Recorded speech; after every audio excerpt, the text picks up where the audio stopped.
Nagluto nga ho pala ako ng paksiw na pata ho ng baboy. Abay hindi ko rin ho masasabing first time ho ako magluto na rin. Abay masarap naman ho. For today's vlog, pata nga ho pala ng baboy ang ating lulutuin ngayon. Ari nga ho pala dinala ho ng aking katrabaho dito nga ho pala sa boarding house para ho ipaluto sa akin. Hindi na nga ho pala yan buo dahil nga ho niluluto rin naman ho nila sa kanilang boarding house. Ari nga ho pala tira lang ho nila tapos nga ho nanghingi kami. Abay dinala na ho lahat dito at lutuin ko na nga raw ho lahat. Abay may tagaluto pa. Nagsalang na nga ho pala ako dyan ng kawali na may tubig na at nilagay ko na nga ho pala ring ginayat na pata sa kawali. Nang mailagay ko na nga ho pala lahat diyan, atin muna nga ho palang tatakluban para ho mabilis kumulo ring ating pata. Habang nagpapakulo nga ho pala ako dyan ay magagayat naman ho ako na ring sibuyas. At isusunod ko naman ho ring bawang. Pinitpit ko nga lang ho pala yan at makalipas nga ho palang ilang minuto, nakulo na nga ho pala ring ating pata, ilalagay naman ho natin na ring bawang at sibuyas. Tapos maglalagay din ho tayo dyan ng pampalasa ng asin at umami.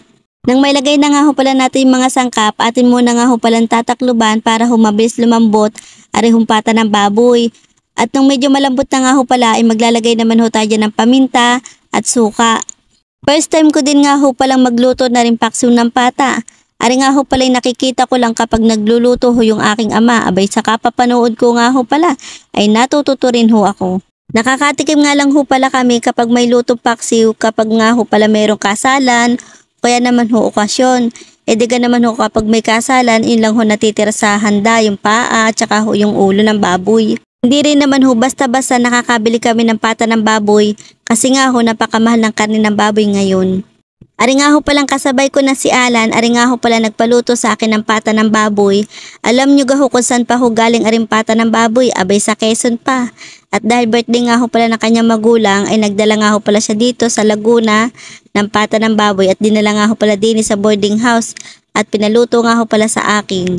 Tara mga kalinggit, kain ho tayo din abay kuha na ho kayo dyan ng kanin na mainit o kaya naman ibahaw, abay masarap ho ari din lalo na ho kapag bagong luto. Tapos nga ho may dessert pambuko salad, abay galing pa rin ho ari ng Quezon. Ay siya, hanggang dito na lang ho yung aking vlog at salamat ho sa inyong panonood at support. Bukas nga ho pala ulit, bye bye!